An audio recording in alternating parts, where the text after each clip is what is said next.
চলে আসি বিস্টকের আরেকটা নতুন এপিসোডে। আজকে বিস্টকের টিম কথা বলবে ইঞ্জিনিয়ার মোহাম্মদ আলী ইমরান হোসেন ভাইয়ের সাথে, who is known as the fire safety and green building expert of Bangladesh. কেমন আছেন ভাইয়া? আলহামদুলিল্লাহ ভালো আছি, আপনি কেমন আছেন? অবশ্যই ভালো আছি। এন্ড আপনার সাথে কথা বলবো, জানবো যে এই সেক্টরে আপনার অভিজ্ঞতা এবং এক্সপিরিয়েন্সের জার্নিটা সম্পর্কে। Thank you so much. Specially আপনাকে এবং আপনার অডিয়েন্সকে অনেক ধন্যবাদ। বিশেষ করে এই ফায়ার সেফটি এবং গ্রিন বিল্ডিং যে কাজ করছে বর্তমানে খুবই বর্তমানে মার্কেট ট্রেন্ডটাকে ফলো করতেছে। কারণ বাংলাদেশে বিশাল এক্সপোর্ট যে ইন্ডাস্ট্রিগুলো রয়েছে সেখানে ফায়ার সেফটি বড় একটা ইস্যু, আর সেখানে গ্রিন বিল্ডিংটা একটা বড় একটা ইস্যু। তো লাকিলি আমি দুটা বড় একটা সেক্টরে কাজ করছি, একটা হলো ফায়ার সেফটি এবং একটা গ্রিন বিল্ডিং একাডেমিতে। তো আমার জার্নিটা এখানে ছিল খুবই ভালো। আমি যখন গ্রাজুয়েশন কমপ্লিট করার পরে যখন বিজনেস শুরু করি 2007 সালে, তারপরে বিভিন্ন টেলিকমে এবং ইন্ডাস্ট্রিতে কাজ করছিলাম। বিশেষ করে 2013 সালে যখন রানা প্লাজা ধ্বংসের কাজটা হয়ে গেল, তখন ইন্টারন্যাশনাল ভাবে আরএসসি এবং সিমিলার অর্গানাইজেশন বাংলাদেশে আসে যারা ফায়ার সেফটি নিয়ে কাজ করে। স্পেশালি দুটো কোম্পানি, বিশেষ করে আমরা বলি অ্যাকর্ড এবং অ্যালায়েন্স, দুটো, একটা হলো নর্থ আমেরিকার জন্য, একটা ইউরোপের জন্য। তো এই দুটো কোম্পানি যখন বাংলাদেশে আসলেন এবং তারা একটা বাংলাদেশ সরকারের সাথে বসে একটা চুক্তি করলেন, বিশেষ করে বাংলাদেশের রেসপেক্টে যে এতগুলো লোক মারা গেল কি কারণে। তো দেখা গেল যে ইঞ্জিনিয়ারিং ডিপার্টমেন্টে বা ইঞ্জিনিয়ারিং ভিউ থেকে তিনটা বড় একটা ইস্যু, একটা হলো ফায়ার সেফটি, একটা ইলেকট্রিক্যাল সেফটি আর স্ট্রাকচার সেফটি। কারণ যে রানা প্লাজা যে ধ্বংসটা হয়েছিল সে স্ট্রাকচারটা ফেল করেছিল।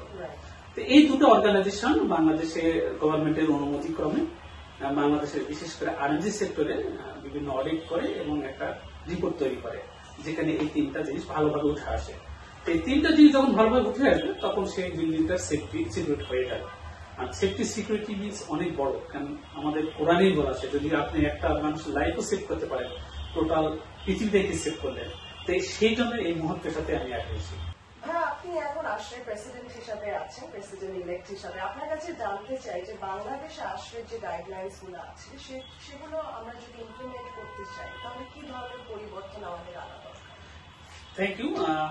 বিং এ আশ্রয় Bangladesh chapter president elect, July থেকে আমি প্রেসিডেন্ট হব। তো থ্যাংক ইউ। বিশেষ করে আপনি যখন ইঞ্জিনিয়ারিং এ কাজ করে যাবেন, বাংলাদেশের HVAC system, heating ventilation air condition system, Bangladesh একটা হাই অ্যান্ড হিউমিড কান্ট্রি দেশ। এখানে প্রচুর পরিমাণে কুলিং সিস্টেম প্রয়োজন হয় থার্মাল কমফোর্টের কারণে। অর্থাৎ আমরা যারা অকুপেন্ট রয়েছি, মানুষ আছি, তাদের ঠান্ডা প্রয়োজন হয় একটা সার্টেন লেভেলে। তো এটা করার জন্য যে একটা ডিজাইন ডিপেন্ড করে আছে, বিং ইঞ্জিনিয়ার আপনাকে ডিজাইন করতে হলে বিশেষ করে এইচভ্যাক সিস্টেমে আপনাকে জানতে হবে অনেকগুলো কোড এবং স্ট্যান্ডার্ড। তো এটা আপনি পৃথিবীতে যখন যাবেন, যে 1895 সালে অ্যাশরে তার জার্নি শুরু করে, সেটারই পর্যায়ক্রমে বাংলাদেশে আসে। তো বাংলাদেশের ডেটা আমাকে বলি এনভায়রনমেন্ট ডেটা। তো পৃথিবীতে অ্যাশরে কি করে, প্রত্যেকটা দেশের জন্য ডাটা হয়েছে, অর্থাৎ ওই এনভায়রনমেন্টের জন্য কি ধরনের ডিজাইন ড্রয়িং হবে, কি ধরনের এইচভ্যাক সিস্টেমটা হবে, সে ডাটাটা তৈরি করে। এরপরও যেটা রয়েছে, যেটাকে আমরা বলি ACP, alternative comply plug. That means যে দেশে রয়েছে সেই দেশের রেসপেক্টে কোডটাকে কিভাবে মডিফাই করা যায় এবং তার রিকোয়ারমেন্ট কি, ডেটাটা কি, প্যারামিটারটা কি। যেমন বাংলাদেশের আমাদের অ্যাম্বিয়েন্ট টেম্পারেচার আমরা আগে 35 ডিগ্রি সেলসিয়াস ধরতাম, তাতে দেখা যাচ্ছে যে এয়ার কন্ডিশনটা অনেক বেশি চালান লাগতো। কারণ এখন অ্যাম্বিয়েন্ট টেম্পারেচার বেড়ে গেছে, এটা হয়ে গেছে এখন 38 বা 40-এর কাছাকাছি। তো বাংলাদেশের রেসপেক্টে বিএনবিসি একটা বড় ভূমিকা পালন করতেছে। অ্যাশের সাথে এই বিএনবিসির একটা যোগ শাসন।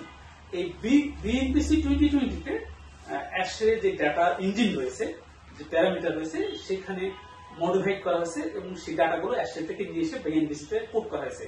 এতে করে একটা অপটিমাইজেশন এবং এফিসিয়েন্ট একটা ডিজাইন ড্রয়িং এর একটা কোড এবং স্ট্যান্ডার্ড আমরা পাচ্ছি। তো এই জন্য অ্যাশে একটা বড় ভূমিকা, শুধু বাংলাদেশে নয়, ওয়ার্ল্ড ওয়াইজ এইচভ্যাক সিস্টেমের যত কিছু আছে সবাই অ্যাশকে ফলো করে। আর একটা মজার কথা বলে দিই যে আপনি যখন গ্রিন বিল্ডিং করতে যাবেন, গ্রিন বিল্ডিং করতে গেলে এমএপি, মেকানিক্যাল ইলেকট্রিক্যাল প্লাম্বিং এর একটা বড় ভূমিকা রয়েছে। আর সবচেয়ে মজার কথা, প্রায় 70% কোড এই অ্যাশে কোড থেকে নিতে হয় গ্রিন বিল্ডিং এর জন্য। সেই জন্য অ্যাশে একটা বড় ভূমিকা গ্রিন বিল্ডিং এর ক্ষেত্রে এবং অন্যান্য বিল্ডিং এর ক্ষেত্রে। গ্রিন টেকনোলজি মানে অনেক খরচ, এরকম একটা প্রচলিত ধারণা আছে। তো এই ভুল ধারণা ভাঙতে কি ধরনের কাজ করছে? আপনি খুব সুন্দর একটা কোশ্চেন করছেন, যে কোশ্চেনটা আমরা প্রতিদিন ফেস করেন। ফেস করি এবং প্রতিদিন সেটার অ্যান্সার আমাকে দিতে হয়। তো যে কোনো বিল্ডিং বানানোর জন্য দুটা জিনিস আমরা বলে থাকি কস্টের দিক দিয়ে, একটা হলো ক্যাপেক্স আর ওপেক্স। ক্যাপেক্স হলো ক্যাপিটাল কস্ট, আর ওপেক্স হলো অপারেশনাল কস্ট। গ্রিন বিল্ডিংটা হয় কি, যে গ্রিন বিল্ডিং যেহেতু অনেকগুলো কমপ্লায়েন্স, অনেকগুলো স্ট্যান্ডার্ড, অনেকগুলো এসওপি, ইন্টারন্যাশনাল স্ট্যান্ডার্ডকে নিয়ে একত্রিত করে এই বিল্ডিংটা তৈরি করা হচ্ছে, যেটাকে আমরা রেটিং সিস্টেম বলে থাকি। তো এই রেটিং গুলো পূরণ করতে যে ইন্টারন্যাশনাল প্রায় 100-100-র উপরে স্ট্যান্ডার্ডকে এখানে ইমপ্লিমেন্ট করা হয়, সেক্ষেত্রে কি হয় যে একটা প্রিমিয়াম কোয়ালিটির প্রোডাক্টকে কিনতে হয় বা পারচেজ করতে হয়। এই প্রিমিয়াম কোয়ালিটি একটা পারচেজ করতে যে কি হয় যে ক্যাপেক্স বেড়ে যায়, ক্যাপিটাল কস্ট আপনার বেড়ে যায়। কিন্তু সবচেয়ে মজার কি, যে কোনো গ্রিন বিল্ডিং হলো যে নন কনভেনশনাল বিল্ডিং এর 40% অপারেশনাল কস্ট আপনাকে কমাতে হবে। দ্যাট মিনস হলো কি, যে আপনি এই যে বিল্ডিং আমরা ভাইব্রাটা দিচ্ছি, যদি মনে করেন এটা গ্রিন বিল্ডিং হতো, তাহলে এখানে এখন যদি 100 কিলোওয়াট আমি যে পাওয়ার কনজিউম করতাম, যদি গ্রিন হতো তাহলে 60 কিলোওয়াটে নিয়ে আসতে হতো। এই যে প্রতিদিন আমরা যে এনার্জি সেভ করতে চাচ্ছি, ওয়াটার সেভ করতেছি, এনভায়রনমেন্টাল ইম্প্যাক্টকে আমরা কন্ট্রোল করতেছি, এটা তো বিশাল ইস্যু। আর যিনারা বলে থাকেন যে অনেক কস্ট বেশি হয়, তা হয়তো ক্যাপাসিটি ভিত্তিতে বলে থাকে, ওপেক্সি ভিত্তিতে বলে থাকে না। আপনি যদি ROI যদি 4 ইয়ার্স ধরেন, একটি বিল্ডিং এর রিটার্ন অফ ইনভেস্টমেন্ট কখন আসতেছে, দেখা যায় যে একটা গ্রিন বিল্ডিং এর 4 বছরে একটা রিটার্ন চলে আসে, সেভাবে একটা কনভেনশনাল বিল্ডিং 10 বছর আসে না। আর আরেকটা আপনাকে মজার কথা বলে থাকি, যে যখন আপনি গ্রিন বিল্ডিং এর রেটিং গুলো মেনটেন করবেন, তাহলে বাংলাদেশে যে day by day CM value মানে আরএনজি ফ্যাক্টরের যে কাজের ভ্যালুটা কমে যাচ্ছে, এই গ্রিন বিল্ডিং হলে আপনি সাস্টেন করতে পারবেন। কারণ অপারেশনাল যদি বেশি থাকে, সেই ফ্যাক্টরিটা খুব কুইক এবং খুব তাড়াতাড়ি বন্ধ হওয়ার সম্ভাবনা থাকে। কিন্তু আপনি যদি অপারেশনাল কম হয়, তাহলে কি সেটা ডেভেলপ করতে থাকবে, এটা কন্টিনিউ হতে থাকবে। সো গ্রিন বিল্ডিং এর কনসেপ্ট এবং গ্রিন বিল্ডিং ছাড়া কোনো উপায় নেই, এবং এটা একটা সত্য ঘটনা যে আপনি একটা সবসময় এনার্জি কস্ট, ওয়াটার কস্ট এবং অন্যান্য কস্ট গুলোকে আপনি কমাতে চাইবেন, সেটা গ্রিন বিল্ডিং ছাড়া সম্ভব না। আরেকটা কথা হচ্ছে গ্রিন বিল্ডিং শুধু কস্টের দিক দিয়ে না, এটা হলো হিউম্যান বিহেভিয়ার বা হিউম্যান রিকোয়ারমেন্ট বা হিউম্যানের সাথে যায় এরকম বিল্ডিং।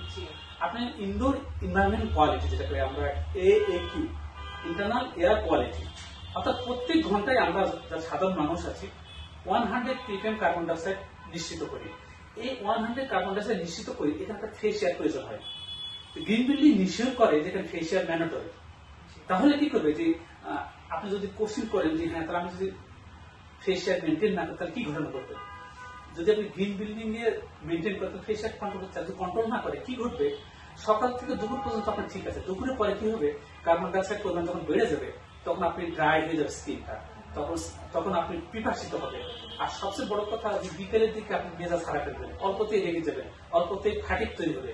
এটা হলো কার্বন ডাইঅক্সাইড বেশি হওয়ার একটা লক্ষণ, যেটা অনেকেই বুঝতে পারে না। অনেকেই সুন্দর এয়ার কন্ডিশন রাখছে, কিন্তু এই ফ্রেশ এয়ার সিস্টেম রাখে না।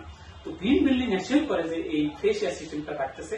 এছাড়া অন্যান্য হয়েছে, বিশেষ করে এই যে আপনি লিড লাইট, এনার্জি ফুটপ্রিন্টটা কমানো, আরো অন্যান্য ব্যাপার হয়েছে।